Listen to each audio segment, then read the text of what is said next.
Good day, everyone. Welcome to our subject. Today, our topic would be first language versus second language. We studied about language acquisition, if you could still remember, but let me discuss language language acquisition again. We said that language acquisition is one of the most remarkable cognitive processes of the human mind. Okay. However, guys, the path a learner takes to acquire their native tongue differs significantly from the journey of mastering a subsequent language.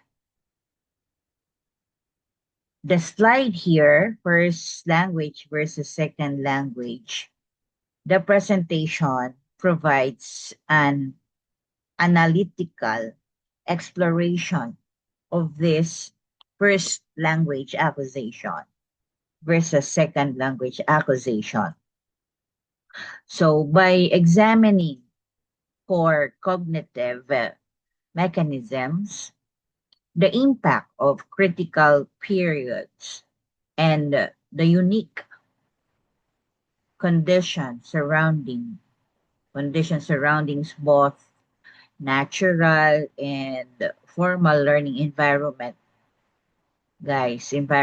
we will uncover the fundamental contrast and surprising overlaps between how we learn our first language and how we adapt a second language. Okay, so welcome everyone. Today we are taking a deep uh, dive again into first language versus second language acquisition in today's lessons that we have.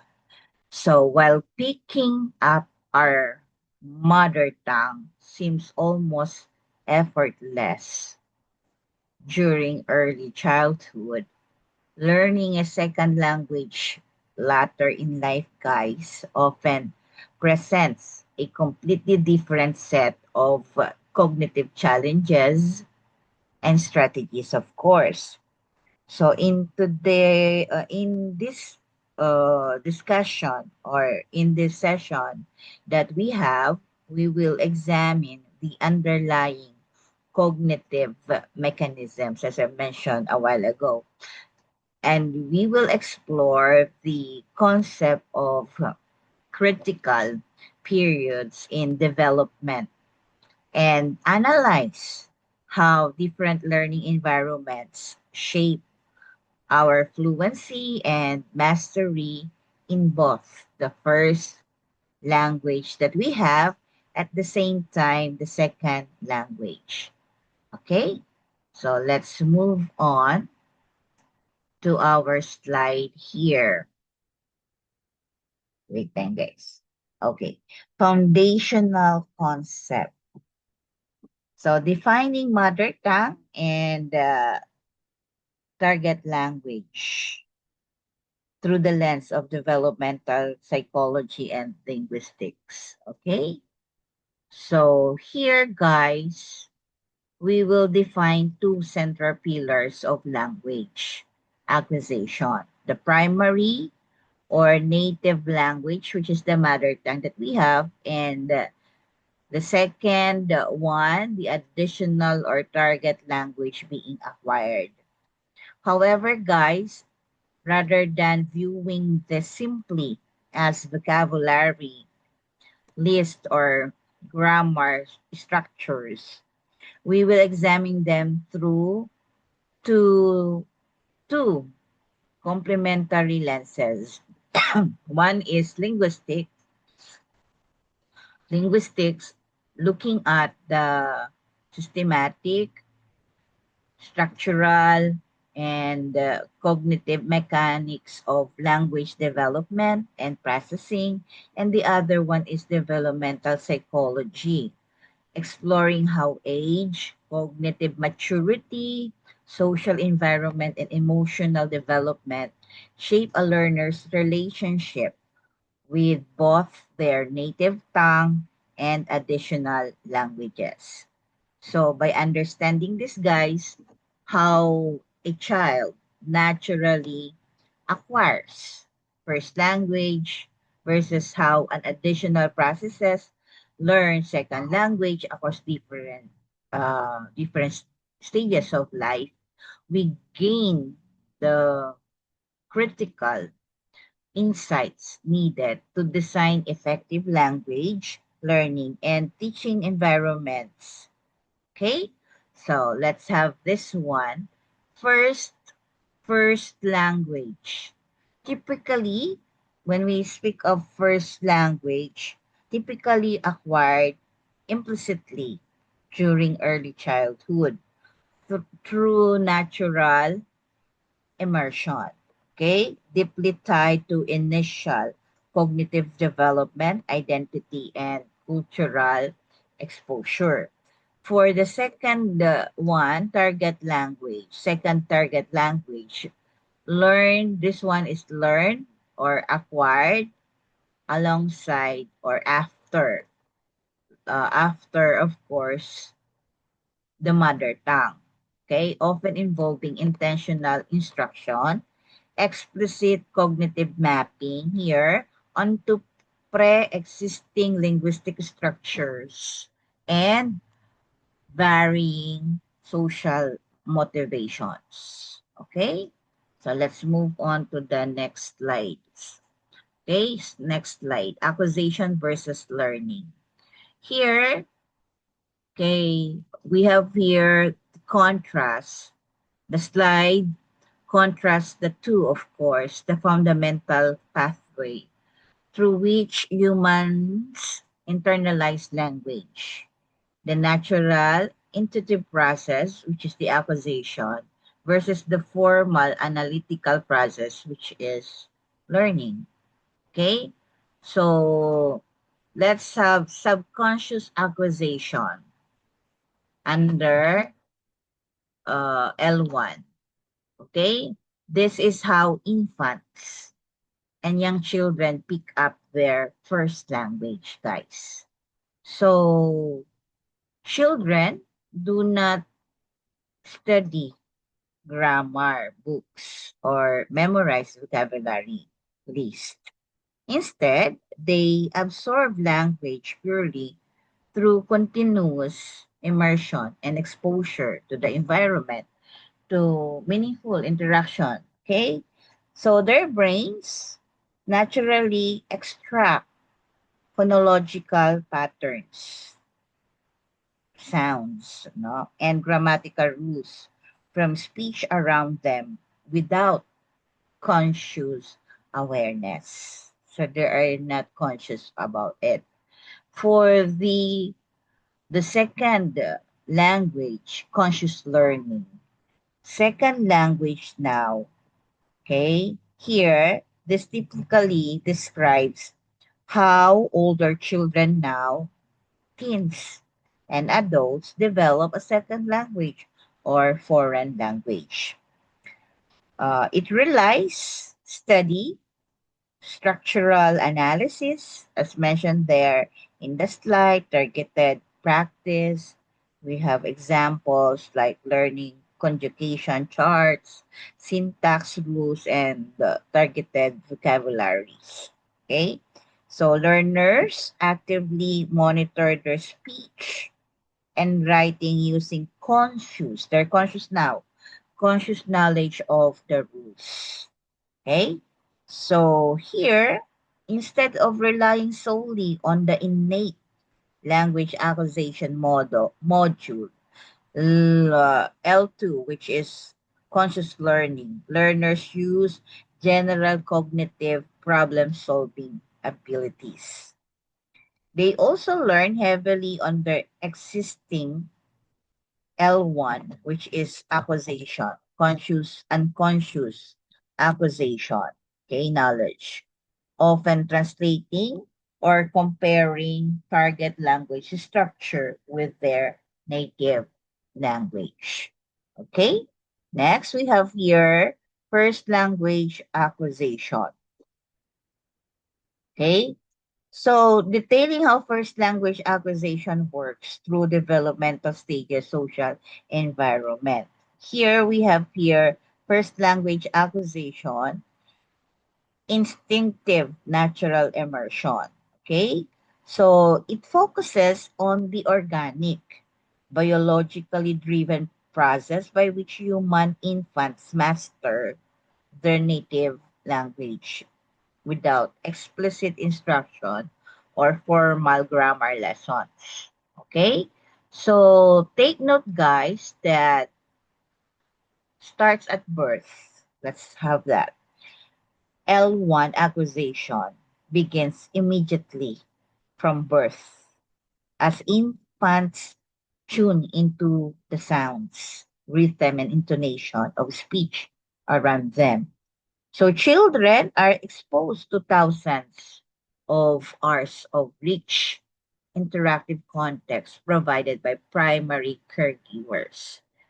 For sequential stages, language unfolds in predictable development milestone, bubbling stage, okay? Experimenting with basic sounds, da, da. Okay, that's the reason why when they were young, no? When you were a baby, maybe you have experienced this also saying da, da, okay?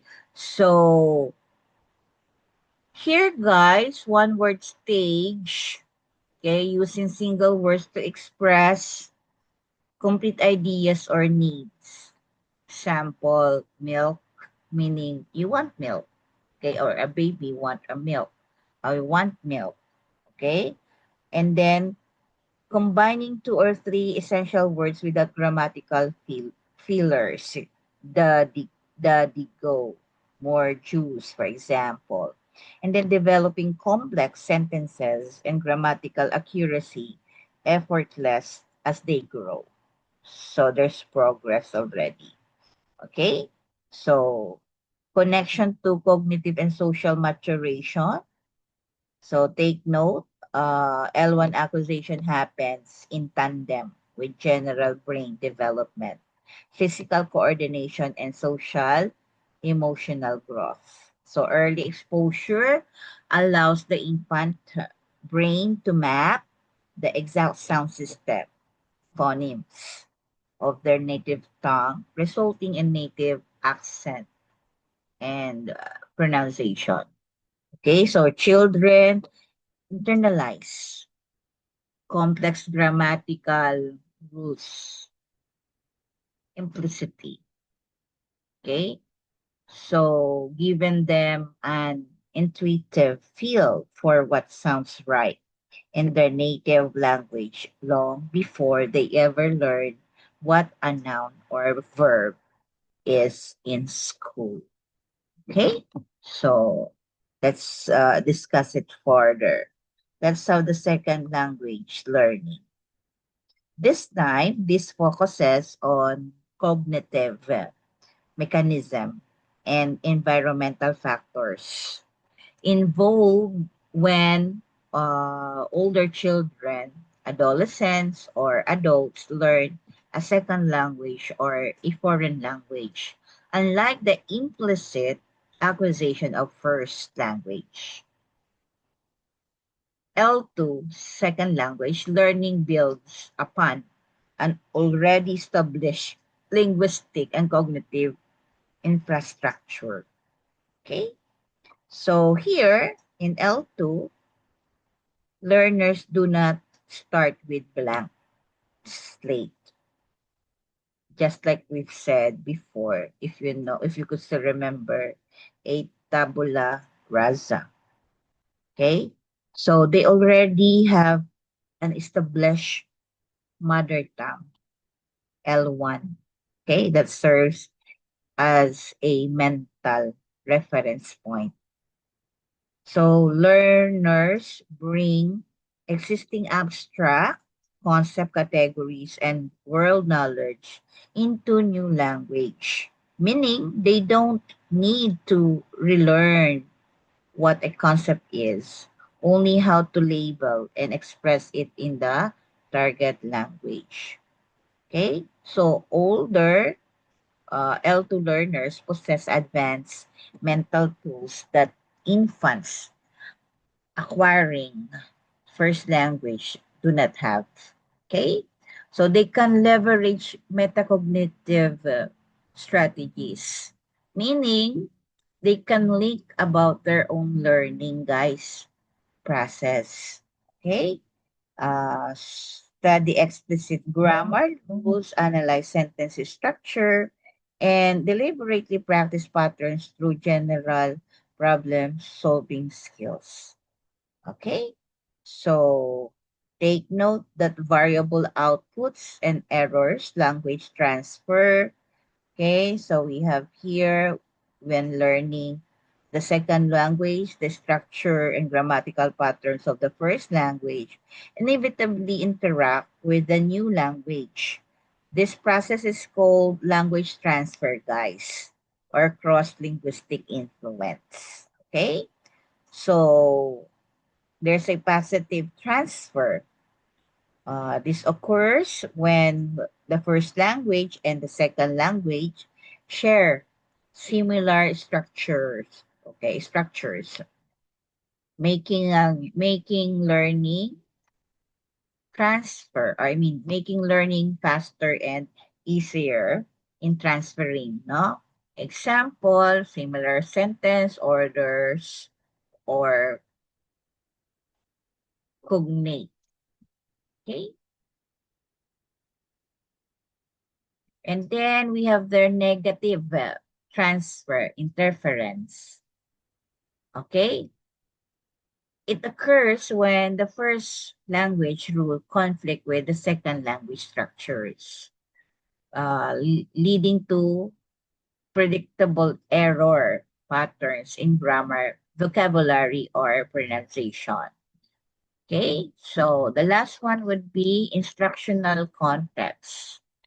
Okay, unlike the first language, guys, the mother tongue, which happens continuously in everyday domestic life, the second language, L2, learning typically occurs within formal or structured setting.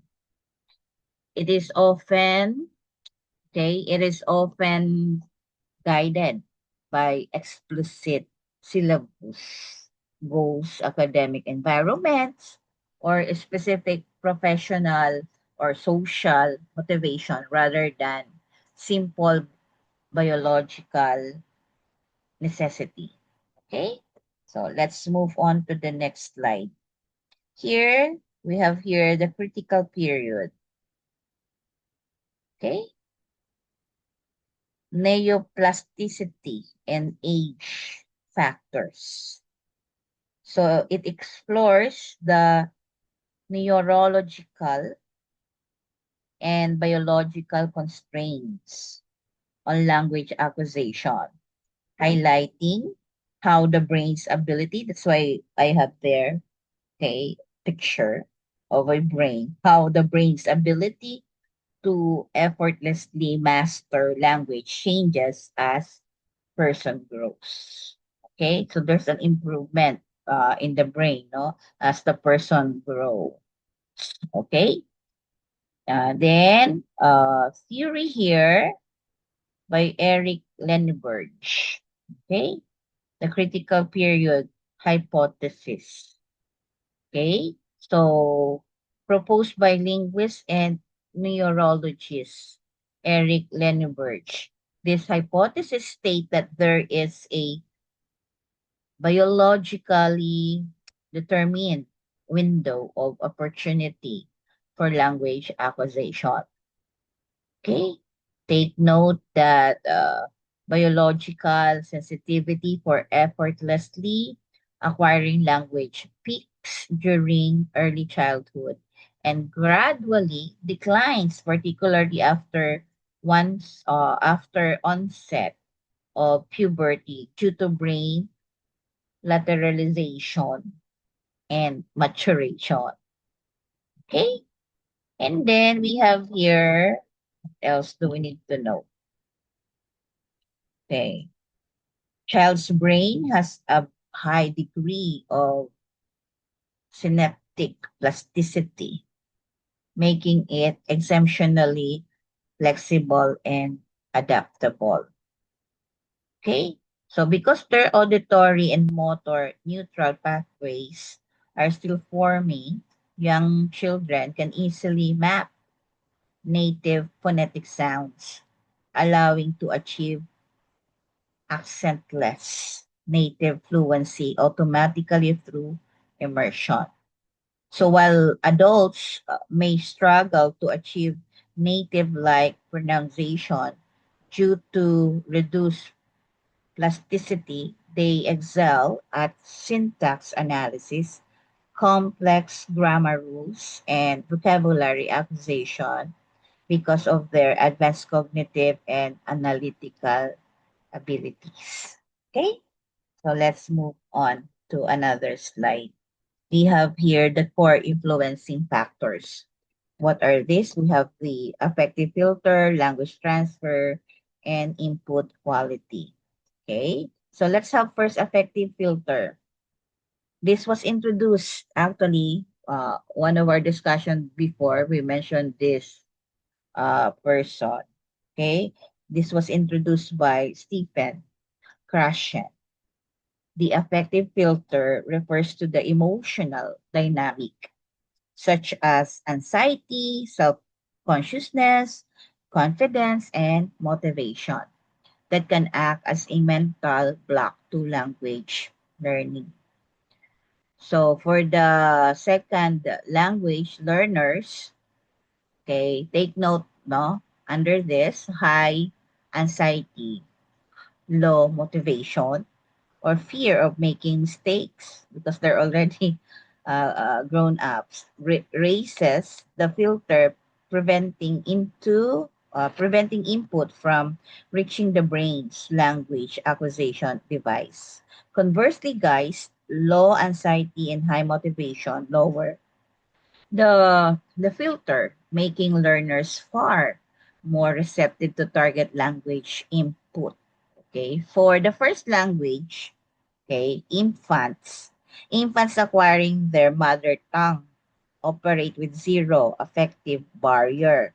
They have no fear, unlike you're already an teenager. Sometimes you're afraid to talk, uh because of people around you. They might tease you, so you have that kind of fear. For infant, they have that zero, no, zero affective barrier. They have no fear of judgment, social embarrassment, or performance anxiety, allowing input to flow uninterrupted. Okay, so language transfer. Here, this occurs when a learner's prior native language, which is the first language, influence how they acquire and structure their second language. Okay, so when structures, grammar, rules, or sound patterns in the first language match the second language, learning there, guys, is accelerated because the existing mental framework fits smoothly. Okay? So when structures conflict, the first language interfere with the second language, leading to predictable mistakes in pronunciation, syntax, or word usage. For the third one, it's input quality. Okay? So language acquisition relies heavily on the quality and nature of exposure, grounded, of course, in Krashen, comprehensible input hypothesis. Okay, so there's a formula. Take note. Represents the learners. You look at the slide. There's a formula there.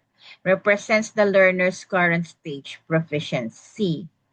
Okay, take note of that one. So, rich, meaningful, and contextualize interaction accelerate fluency for both infants developing learning, the first language, and students mastering a second language or an L2. Okay, next, let's move on. Okay, the 6 year horizon. Okay, the 6 year horizon provides a fascinating contrast in time, effort, and processing pathways, guys, between a child naturally mastering their mother tongue versus an adult intentionally learning a second language. So 6 years to L1 native mastery. By roughly age 6, a child has achieved full intuitive native mastery of their first language at the age of 6, huh, guys? Perfect native pronunciation and the natural pitch intonation. Implicit mastery of complex grammatical structures and sentence organization. Okay? Vocabulary, in terms of vocabulary, a robust lexicon of over 10,000 words already. Okay? So all of this occurs without ever opening a grammar textbook, taking formal lessons, or worrying about tests. It is built purely through natural environment or natural environmental immersion, interaction to the society, cognitive maturation. Okay? For comparison of time investment, guys, while a child spends 6 years of constant, everyday, wakeful immersion to reach L1 mastery, an adult L2 learner follows a structured, accelerated path using deliberate study. So there is a required guided hours. Okay, we have there 600 to 2,200 hours for intensive study. Okay, look at the slide. So the wide range depends heavily on language difficulty and relative distance from the learner's native tongue. Okay, so adults may miss out on effortless biological window of early childhood, but their advanced cognitive skills, metacognition, and structured study methods allow them to achieve high-level working proficiency in significantly fewer total exposures or exposure hours. Okay, look at the hours. It has a required hours, 600 to 2,200 hours. Okay, let's move on. Okay, direct comparative analysis of the first language and second language. Okay, first language, we have there self-conscious, implicit acquisition happens naturally, guys, through everyday exposure, social interaction, and environmental immersion without formal study. I mentioned this one a while ago. And for second language, conscious explicit learning plus usage relies on deliberately study of the grammar, analysis, intentional practice, and active application.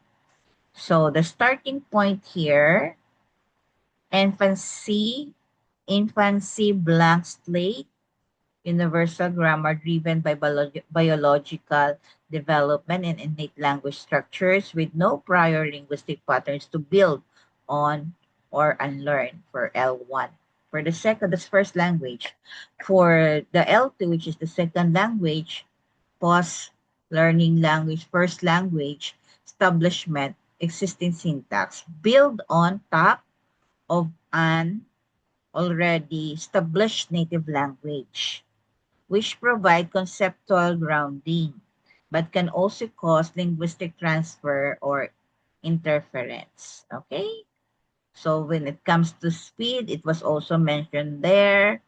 Okay? So we have there 100% native competence, rapid 100% native competence, guaranteed bearing or barring severe development barriers.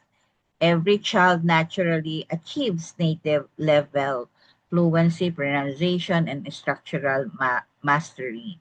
For the second language, variable rate, native fluency rare in adults. Progress varies here widely based on age, motivation, instruction, and exposure. Achieving accentless native fluency becomes significantly harder past early childhood. Okay? And then we have here correction and feedback. Okay? So first language, infrequent explicit grammatical corrections. So parents correct factual meaning. Example, no, that's a horse, not a dog, rather than grammatical rules. Yet children still refine their syntax naturally. For the second language, frequent error feedback and correction guidance. So learning depends heavily on explicit corrections, teacher feedback, rubrics, and targeted practice to fix grammatical and structural errors. Okay? So let's move on here. Okay. Performance and anxiety factors. Okay. Here, uses a visual comparison to demonstrate how cognitive strength and psychological barriers interact when adults learn a second language compared to native first language acquisition. So we have their phonetic accuracy, that's 100%, native accuracy. Children acquiring their native language reach full native pronunciation, intonation, and phonetic mastery effortless due to high neoplasticity in early development. And then for mastery, this 45% average adult phonetic mastery. Okay? 45%. Okay? Why? Adult L2 learners typically average lower native like phonetic accuracy. So muscle, memory, and speech production, along with fixed auditory mapping from L1, first language, makes acquiring an accentless target language significantly more difficult past puberty. And then we have there for grammar logic, that's 85% analytical. This is a major area of strength for adult learners. Adult leverage advanced metacognitive and problem solving skills, allowing them to grasp analysis and apply complex grammatical rules at a very high level. And then affective barrier anxiety to 70%, high impact. Emotional factors play heavy role in adult language here, adult language learning, self-consciousness, fear of making mistakes. I mentioned this one a while ago, and social performance anxiety, and social. What beside from that create this anxiety, all of this, no, create a high mental barrier that can inhibit spontaneous speaking and reception of input. Okay, next one. Let's move on. So developmental timeline. So there's a timeline here. It tracks how language development progresses over time, comparing the parallel trajectories of natural first language, acquisition second language, development across four main chronological milestones. So from 10 to 12, from 1 to 12 months. Okay, 0 to 12 months, bubbling and phoneme filtering. Okay, infants experiment word vocabulary vocalization like baba dada while their brains filter out sounds not belonging to their native environment. And then we have here second language silent period, receptive listening. Early second language learners go through a stage where they focus heavily on processing input, building comprehension, and listening before attempting active output. And then for the age of 1 to 3 years, guys, telegraphic two-word speech. Young children combine words already, combine core content words while leaving out grammatical modifiers. I want milk, more juice. These are some examples. So learners rely on memorize blocks of language and fixed routines.